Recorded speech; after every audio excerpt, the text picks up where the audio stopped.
The complete works of Swami Vivekananda, The Future of India, address by Swami Vivekananda, Part 5. The solution is not by bringing down the higher, but by raising the lower up to the level of the higher. And that is the line of the work that is found in all our books, in spite of what you hear from some people whose knowledge of their own scriptures and whose capacity to understand the mighty plans of the ancients are only zero. They do not understand, but those do that have brains, that have the intellect to grasp the whole scope of the work. They stand aside and follow the wonderful procession of national life through the ages.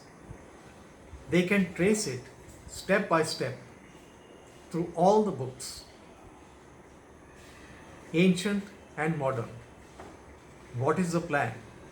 The ideal at one end is the Brahmin, and the ideal at the other end is the Chandal. And the whole work is to raise the Chandal up to the Brahmin. Slowly and slowly, you find more and more privileges granted to them.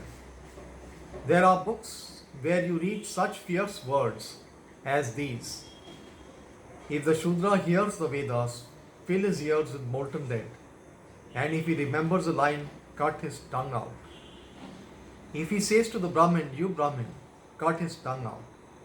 This is diabolical old barbarism, no doubt.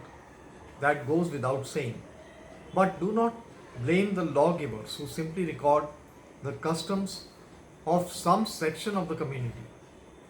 Such devils sometimes arose among the ancients. There have been devils everywhere, more or less, in all ages.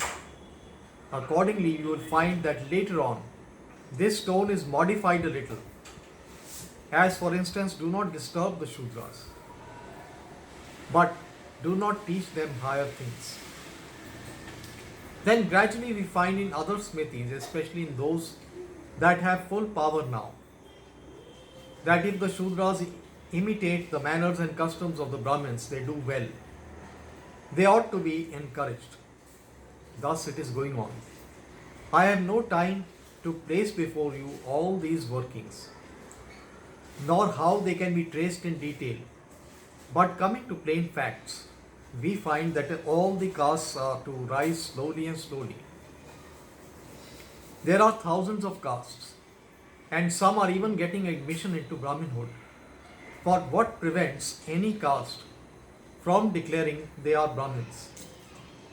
Thus caste, with all its rigor, has been created in that manner. Let us suppose that there are castes here with 10,000 people in each. If these put their heads together and say, we will call ourselves Brahmins, nothing can stop them. I've seen it in my own life.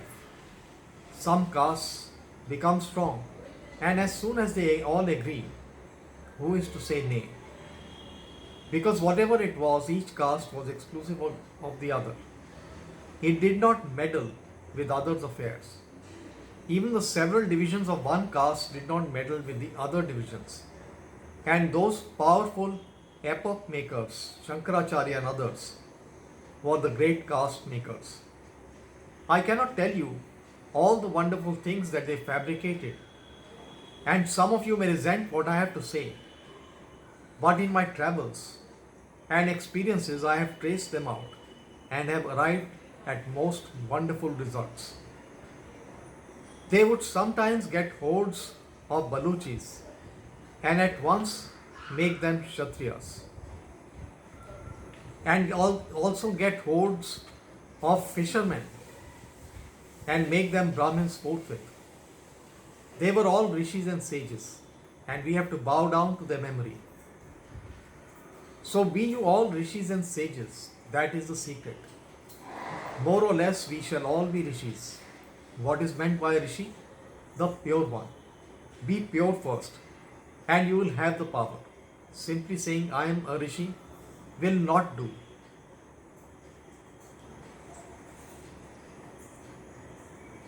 But when you are a rishi, you will find that others obey you instinctively.